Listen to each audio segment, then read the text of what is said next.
എല്ലാവർക്കും നമസ്കാരം. പുതിയൊരു വീഡിയോയിലേക്ക് സ്വാഗതം. കേരള നിയമസഭാ ഇലക്ഷനുമായി ബന്ധപ്പെട്ട് 3 മുന്നണികളും സ്ഥാനാർത്ഥി നിർണ്ണയം ഏകദേശം അന്തിമ രൂപരേഖ അവർ തയ്യാറാക്കി കഴിഞ്ഞു എന്നാണ് ഇപ്പോൾ പുറത്തുവരുന്ന റിപ്പോർട്ട്. അതായത് LDFും UDFും NDAയും ഇവർ 1:2 എന്ന നിലയിൽ സ്ഥാനാർത്ഥികളെ നിശ്ചയിച്ചു കഴിഞ്ഞു. അതായത് ഒരു സീറ്റിന് വേണ്ടിയിട്ട് 2 ആളെ കണ്ടുവച്ചിട്ടുണ്ട് ഈ 3 മുന്നണികളും. അപ്പോൾ ഫൈനലായിട്ട് ഒരു ലിസ്റ്റ് വന്നാൽ മാത്രമേ ഒഫീഷ്യലി ഈ മുന്നണികൾ പ്രഖ്യാപിച്ചാൽ മാത്രമേ നമുക്ക് ആരാണ് എന്താണ് എവിടെയൊക്കെ മത്സരിക്കുന്നതിനുള്ള ക്ലിയർ പിക്ചർ കിട്ടൂ. ഇപ്പോൾ തന്നെ പല മുന്നണികളും പല ആൾക്കാരെ രാഷ്ട്രീയ രംഗത്തും പൊതുരംഗത്തും പ്രവർത്തിക്കുന്ന ആൾക്കാരെ സ്ഥാനാർത്ഥിയാക്കാൻ വേണ്ടിയിട്ട് അവർ ശ്രമിച്ചുകൊണ്ടിരിക്കുന്നുണ്ട്. അപ്പോൾ അവർക്ക് വേണ്ടിയിട്ട് സീറ്റുകൾ ഓരോ മണ്ഡലത്തിലും മാറ്റി വെച്ചിട്ടുണ്ട്. അപ്പോൾ അതിൻ്റെ വിശദമായ വിവരങ്ങളും വരും ദിവസങ്ങളിൽ പുറത്തു വരും. അപ്പോൾ ഈ തെരഞ്ഞെടുപ്പിൽ കേരളം ഉറ്റുനോക്കുന്നത് ശരിക്കും BJP എത്ര സീറ്റ് പിടിക്കും എന്നുള്ളതാണ്. അപ്പോൾ നമുക്കറിയാം BJP ഇവിടെ കേരളത്തിൽ 140 അസംബ്ലി മണ്ഡലമുള്ളത്. അപ്പോൾ ഇതിൽ തന്നെ ഇപ്പം കഴിഞ്ഞ 10 വർഷമായിട്ട് LDF സർക്കാർ ഇവിടെ ഭരിക്കുന്നു. വലിയ രീതിയിൽ ഭരണവിരുദ്ധ വികാരമുണ്ട്. അതായത് സമസ്ത മേഖലയും പരാജയമാണ് കഴിഞ്ഞ 10 വർഷമായിട്ട്. അപ്പോൾ സ്വാഭാവികമായിട്ടും ജനങ്ങൾ അടുത്ത ഓപ്ഷൻ എന്ന രീതിയിൽ കോൺഗ്രസിനെ തിരഞ്ഞെടുക്കാൻ പോകുന്നു എന്നുള്ള ഒരു പിക്ചർ, ഒരു ആംബിയൻസ് ഇവിടെ ഉള്ളത് പറയണം. അപ്പോൾ എന്തുകൊണ്ടായിരിക്കാം? അതായത് കോൺഗ്രസ് നല്ലതായത് കൊണ്ടല്ല, ഇവർ വളരെ മോശമായതുകൊണ്ടാണ് ഈ കോൺഗ്രസിനെ സെക്കൻഡ് ഓപ്ഷനായിട്ട് തിരഞ്ഞെടുക്കുന്നത്. അപ്പോൾ ഇവർ തന്നെ ഈ കോൺഗ്രസ് കഴിഞ്ഞ ദിവസം വയനാട് വലിയ രീതിയിലുള്ള ഒരു മീറ്റിംഗ് സംഘടിപ്പിച്ചു. ഒരു ശില്പശാല, ആ 2 ദിവസം 2-3 ദിവസം നീണ്ടിരുന്ന ശില്പശാല, അതായത് അവിടുത്തെ വയനാട്ടിലെ സുൽത്താൻ ബത്തേരിയിലുള്ള സപ്ത എന്ന് പറയുന്ന റിസോർട്ടിലായിരുന്നു. അത് ഏകദേശം ഒരു ദിവസം ഒരു സിംഗിൾ റൂമിന് പോലും 25,000 രൂപ പേ ചെയ്തിട്ടാണ്, കോടികൾ പൊട്ടിച്ചിട്ടാണ് കോൺഗ്രസ് ഇത്തരത്തിലുള്ള ഒരു ശില്പശാല നടത്തിയത്. അതിൽ തന്നെ ഏകദേശം ഒരു തീരുമാനമായിട്ടുണ്ട് ആരൊക്കെ മത്സരിക്കണമെന്ന്. കഴിഞ്ഞ ദിവസം രമേശ് ചെന്നിത്തല പറഞ്ഞിട്ടില്ലേ, ഒരു പഞ്ചായത്ത് ഇലക്ഷനിൽ പോലും മത്സരിക്കാൻ യോഗ്യതയില്ലാത്ത ആൾക്കാരുടെ പേര് മാധ്യമങ്ങൾ ഇങ്ങനെ കോൺഗ്രസിൻ്റെ സ്ഥാനാർത്ഥികളായിട്ട് വരുന്നു എന്ന് പറയരുത്. അത് സന്ദീപ് വാര്യരുടെ ഉദ്ദേശം കൊണ്ടാണ് ചെന്നിത്തല പറഞ്ഞത്. അപ്പോൾ ഒരു പിക്ചർ നമുക്ക് മനസ്സിലായി. ഒരു കാര്യത്തിൽ ക്ലാരിറ്റി വന്നു, സന്ദീപ് വാര്യർക്ക് ഇപ്രാവശ്യം സീറ്റില്ല. അപ്പോൾ ഇവിടെ വളരെ ഇൻട്രസ്റ്റിംഗ് ആയിട്ടുള്ള കാര്യം എന്താണെന്ന് വെച്ചാൽ BJP.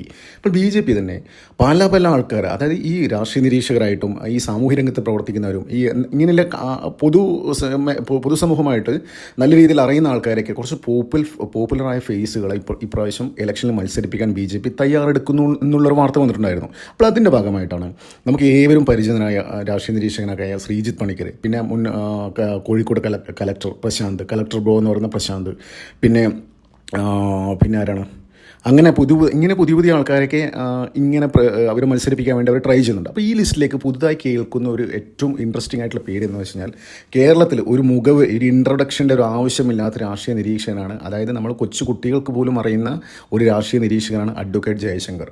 അഡ്വക്കേറ്റ് ജയശങ്കറിനെ BJP മത്സരത്തിന് ഇറക്കാൻ പോകുന്നു എന്നുള്ളൊരു വാർത്ത ഇപ്പോൾ സോഷ്യൽ മീഡിയയിലേക്ക് കറങ്ങി നടക്കുന്നുണ്ട്. അത് ബേസിക്കലി അഡ്വക്കേറ്റ് ജയശങ്കർ ഈ CPI കാരനാണ്. അപ്പോൾ CPIയുടെ ലോയേഴ്സ് യൂണിയൻ്റെ ഒരു സ്റ്റേറ്റിൻ്റെ എന്തോ സെക്രട്ടറി പ്രസിഡന്റ് അങ്ങനെ എന്തോ ആയിരുന്നു. പക്ഷേ CPI ഒഫീഷ്യലായിട്ട്, അതായത് പിണറായി വിജയൻ്റെ സമ്മർദ്ദം കാരണം ഈ അഡ്വക്കേറ്റ് ജയശങ്കർ ചാനലുകൾ തോറും കയറിയിട്ട് പിണറായി വിജയനും CPIയൊക്കെ നഖശികാന്തം അവരെ എതിർക്കുന്ന ഒരാളാണ്. അത് അവരെ ആക്ഷേപിക്കുന്ന രീതിയിലാണ് കാര്യങ്ങൾ പറയുക. ആക്ഷേപിക്കുന്ന വെച്ചാൽ ആക്ഷേപഹാസ്യം എന്ന രീതിയിൽ ഒരു പൊളിറ്റിക്കൽ സാറ്റയർ എന്ന രീതിയിലാണ് കാര്യങ്ങൾ അവതരിപ്പിക്കുക. പക്ഷേ കാര്യങ്ങൾ അവതരിപ്പിക്കുമ്പോഴും അതിൻ്റെ അന്തസ്സത്തെ ഒട്ടും ചോരാതെ തന്നെയാണ് ഈ അഡ്വക്കേറ്റ് ജയശങ്കർ കാര്യങ്ങൾ അവതരിപ്പിക്കുക. അപ്പോൾ എല്ലാവർക്കും അഡ്വക്കേറ്റ് ജയശങ്കറിന് ഇഷ്ടമില്ലാത്ത ഒരാളുണ്ടാവും. അത്തരം ഫലിതം കലർത്തിയിട്ടാണ് അദ്ദേഹം കാര്യങ്ങൾ എക്സ്പ്ലെയിൻ ചെയ്യുക. അതൊരു മുഖവരിയില്ലാത്ത ഒരു പേഴ്സണാലിറ്റിയാണ് അഡ്വക്കേറ്റ് ജയശങ്കർ. അഡ്വക്കേറ്റ് ജയശങ്കറിനെ BJP മത്സരത്തിന് ഇറക്കാൻ പോകുന്നു എന്നുള്ള വളരെ സുപ്രധാനപ്പെട്ട ഒരു വാർത്തയാണ് ഈ നിമിഷത്തിൽ പുറത്തു വരുന്നത്. ബേസിക്കലി അഡ്വക്കേറ്റ് ജയശങ്കർ ആലുവയിലെ ദേശം എന്ന് പറയുന്ന സ്ഥലത്ത് ആണ് അഡ്വക്കേറ്റ് ജയശങ്കർ. ഇപ്പം കുറച്ച് കാലമായിട്ട് തിരുവനന്തപുരം കേന്ദ്രീകരിച്ചിട്ടാണ് കുറച്ച് പ്രവർത്തിക്കുന്നത്. അപ്പോൾ ആ സമയത്തൊക്കെ എന്താ പറയേണ്ടത്, നമ്മുടെ BJPയുടെ സംസ്ഥാന അധ്യക്ഷൻ തന്നെ അഡ്വക്കേറ്റ് ജയശങ്കറിൻ്റെ അടുത്ത് മൾട്ടിപ്പിൾ ടൈംസ് ചർച്ച നടത്തി എന്നുള്ളൊരു വിവരം വരുന്നുണ്ട്. അപ്പോൾ അഡ്വക്കേറ്റ് ജയശങ്കറിനെ പാർട്ടിയോട് അടുപ്പിക്കാൻ വേണ്ടിയിട്ട് രാജീവ് ചന്ദ്രശേഖർ ഷോൺ ജോർജിനാണ്, അതായത് PC ജോർജിൻ്റെ മകൻ സംസ്ഥാന സെക്രട്ടറിയായ ഷോൺ ജോർജിനെയാണ്, സംസ്ഥാന സെക്രട്ടറിയാണോ വൈസ് പ്രസിഡന്റ് ആണെന്നറിയാം, എന്തായാലും ഷോൺ ജോർജിനെയാണ് അഡ്വക്കേറ്റ് ജയശങ്കറിനെ പാർട്ടിയിലേക്ക് കൊണ്ടുവരാൻ ഏൽപ്പിച്ചിരിക്കുന്നത്. പിന്നെ ഷോൺ ജോർജും അനൂപ് ആൻ്റണിയും 2 പേർക്കും ഇതിൻ്റെ ഡ്യൂട്ടി ഉണ്ട് ഈ അഡ്വക്കേറ്റ് ജയശങ്കറിൻ്റെ കാര്യത്തിൽ. അപ്പോൾ പുള്ളി എവിടെയാണ്? അപ്പോൾ BJP എന്ന് പറയുന്ന ഒരു പാർട്ടിക്ക്, ഇപ്പോൾ നേരത്തെ പറഞ്ഞില്ല അഡ്വക്കേറ്റ് ജയശങ്കർ എറണാകുളംകാരനാണ്. അപ്പോൾ BJPക്ക് അറിയാം എവിടെ എന്ത് പ്ലേസ് ചെയ്യണം, ആരെങ്ങനെ നിർത്തി ജയിപ്പിക്കണം എന്നൊക്കെ നന്നായിട്ട് അറിയാം. അപ്പോൾ നമുക്ക് സംശയം വരും, അതായത് ചിലപ്പോൾ ഈ അഡ്വക്കേറ്റ് ജയശങ്കർക്ക് മത്സരിച്ച വോട്ട് കിട്ടുമോ, BJPക്ക് എന്താ പറയേണ്ടത്, ഒരു വിജയസാധ്യത മണ്ഡലത്തിൽ നിർത്തിയിട്ട് വിജയിപ്പിച്ചെടുക്കാൻ പറ്റുമോ എന്നുള്ള ഒരു സംശയം ചിലപ്പോൾ BJPക്കാർക്ക് തന്നെ ഉണ്ടാവും. അങ്ങനെ സംശയിക്കേണ്ടാവും. BJP എന്ന് പറയുന്ന പാർട്ടി വെൽ സ്റ്റഡീഡാണ്. അവരെന്ന് വെച്ചാൽ അവരുടെ ആർക്കിടെക്ചർ എന്ന് വെച്ചാൽ ഇലക്ഷൻ ജയിക്കാൻ വേണ്ടി മാത്രം ഉണ്ടാക്കുന്ന ഒരു പാർട്ടിയാണ്. അവരെന്താണോ ജനങ്ങൾക്ക് വാഗ്ദാനം കൊടുക്കുന്നത് അതേപടി നിറവേറ്റും. അതായത് രാജ്യത്തിൻ്റെ അവർ കൊടുക്കുന്ന വാഗ്ദാനങ്ങൾ എന്ന് വെച്ച് കഴിഞ്ഞാൽ രാജ്യത്തിൻ്റെ ഉന്നമനത്തിന് വേണ്ടിയിട്ടും നമ്മുടെ ജനങ്ങളുടെ വികസനത്തിന് വേണ്ടിയിട്ടും നാടിൻ്റെ നന്മക്കും വേണ്ടിയിട്ടുള്ള കാര്യങ്ങൾ മാത്രമേ അവർ പറയൂ. അതിനപ്പുറത്തേക്ക് ഒരു കാര്യങ്ങളും പറയില്ല. പിന്നെ നമ്മുടെ തനതായ ഹൈന്ദവ സംസ്കാരം ഇതൊക്കെ സംരക്ഷിക്കുക, അങ്ങനെയുള്ള കാര്യങ്ങൾക്ക് ഊന്നിയുള്ളൊരു ഡെവലപ്മെൻറ്റ്, ഒരു ആശയമാണ് BJP മുന്നോട്ട് വെക്കുന്നത്. അപ്പോൾ അവർക്കറിയാം എവിടെ ആൾക്കാരെ നിർത്തിയിട്ട് ആൾക്കാർ ജയിപ്പിച്ചെടുക്കണമെന്ന് വ്യക്തമായ ഒരു ബോധ്യമുള്ളൊരു പാർട്ടിയാണ് എന്താ പറയുക BJP. ഈ അഡ്വക്കേറ്റ് ജയശങ്കറിനെ പല ഇൻ്റർവ്യൂവിലും പറഞ്ഞിട്ടുണ്ട്, BJP എന്ന് പറയുന്ന പാർട്ടി എന്ന് വെച്ചാൽ വെൽ ഓർഗനൈസ്ഡ് ആണ്, അവിടെ ആർക്കിടെക്ചർ അവരുടെ സിസ്റ്റം എന്ന് വെച്ച് കഴിഞ്ഞാൽ വെൽ മെയിൻറ്റൈൻഡ് ആണ്, സ്കെയിലബിൾ ആണ്, എന്താ പറയുക ഡിപ്പെൻഡബിൾ ആണ്, അങ്ങനെ കുറേ കാര്യങ്ങളൊക്കെ പറഞ്ഞിട്ടുണ്ട്. പുള്ളി അതിന് എക്സ്പ്ലനേഷനൊക്കെ തരുന്നുണ്ട് കേട്ടോ പല വീഡിയോകളായിട്ട്. കാര്യം എന്ന് വെച്ച് കഴിഞ്ഞാൽ BJP എന്ന് പറയുന്ന പാർട്ടി 2026 ഇലക്ഷനിലല്ല നോട്ടിടുന്നത്, 2031 36 ഇതൊക്കെയാണ് അത്രത്തോളം അഡ്വാൻസ്ഡ് ആയിട്ട് ചിന്തിക്കുന്ന ഒരു പാർട്ടിയാണ് BJP. അത് ഇന്ത്യയിലെ ഒരു പാർട്ടിയും, അത് ലോകത്തിൽ തന്നെ വളരെ ചുരുക്കം പാർട്ടികൾ മാത്രമേ ഇത്രയും ഹൈലി അഡ്വാൻസ്ഡ് ആയിട്ട് കാര്യങ്ങൾ മുൻകൂട്ടി കണ്ട് 10 വർഷം കഴിഞ്ഞ് കഴിഞ്ഞാൽ പാർട്ടി ഇവിടെ നിൽക്കും, ഓരോരോ ലീഡേഴ്സിനൊക്കെ പൊസിഷൻ എന്തായിരിക്കുന്നത് ഇപ്പോഴേ ഡിസൈൻ ചെയ്യുന്ന ഒരു പാർട്ടിയാണ് BJP. അപ്പോൾ അങ്ങനെ ഒരു പാർട്ടിക്ക് അഡ്വക്കേറ്റ് ജയശങ്കറിനെ പോലെ ഒരാളെ വളരെ എന്താ പറയുക സേഫായിട്ട് പ്ലേസ് ചെയ്ത് ജയിപ്പിച്ചെടുക്കാൻ കഴിയുന്ന ഒരു സെറ്റപ്പിലൊരു പാർട്ടി തന്നെയാണ്. അപ്പോൾ നമുക്കറിയാം അഡ്വക്കേറ്റ് ജയശങ്കറിനെ പോലുള്ള ആൾക്കാരൊക്കെ ഈ നിയമസഭയിൽ എത്തിക്കഴിഞ്ഞ് കഴിഞ്ഞാൽ എന്തായിരിക്കും, നമ്മൾ ഇദ്ദേഹത്തിൻ്റെ ചർച്ച കാണുമ്പോൾ നമുക്കറിയാം, അതായത് എന്തെങ്കിലും കാര്യത്തിലൊരു ഡിബേറ്റ് വരുമ്പോൾ പുള്ളിക്കാരൻ 1954 62 42 32 സ്റ്റോറി ഇങ്ങ് വലിച്ചിടും.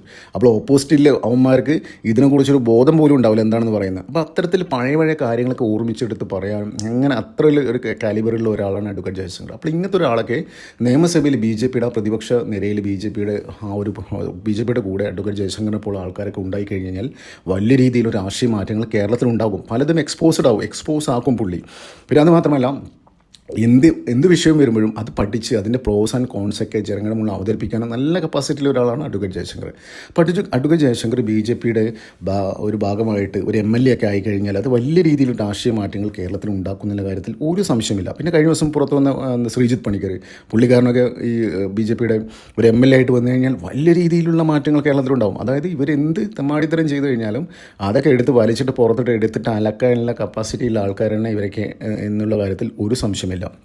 അപ്പോൾ എന്ത് തന്നെയായാലും ഈ ഇലക്ഷനിൽ BJP രണ്ടും കൽപ്പിച്ച് തന്നെയാണ്. അതായത് അവരുടെ സ്ട്രാറ്റജി മൊത്തം അത് എപ്പോഴും അവരങ്ങനെയാണ്. അത് LDF ആയാലും UDF ആയാലും അവർ പണ്ട് ഇപ്പോൾ 80-85 വയസ്സിലെ ആൾക്കാർ പോലും മത്സരിക്കാൻ ക്യൂ നിൽക്കുകയാണ് ഈ മുന്നണികളിൽ. നേരെ മറിച്ച് BJPക്ക് യുവാക്കളെ ഇറക്കിയിട്ട് ജനതയുടെ പൾസ് മനസ്സിലാക്കിക്കൊണ്ട് തന്നെയാണ് കാര്യങ്ങൾ മുന്നോട്ട് പോയിക്കൊണ്ടിരിക്കുന്നത്. അപ്പോൾ ഈ ഇലക്ഷനിൽ BJP ഒരു കറുത്ത കുതിരി ആയിക്കഴിഞ്ഞാണ്ടല്ലോ കേരള രാഷ്ട്രീയം തകിടം മറിയും. 140 സീറ്റുണ്ട്. ഇപ്പോൾ UDF വിചാരിക്കുന്നവർക്ക് 100 സീറ്റ് കൊണ്ട് അധികാരത്തിൽ വരുന്നു. LDF പറയുന്നത് 110 സീറ്റ് അവർ നേടുന്നൊക്കെ ഉണ്ടാവാൻ പോകുന്ന എന്തായിരുന്നു. BJP ഒരു കറുത്ത കുതിരയാവും. UDFന് ഒരു 70 സീറ്റ്, LDFന് ഒരു 60 സീറ്റ്, 10 സീറ്റ് BJPക്ക്. അപ്പോൾ ആര് ഭരണം തീരുമാനിക്കും? ഈ BJP കറുത്ത കുതിരകളാവും. BJP പറയുന്ന ആൾക്കാർ ഭരിക്കും.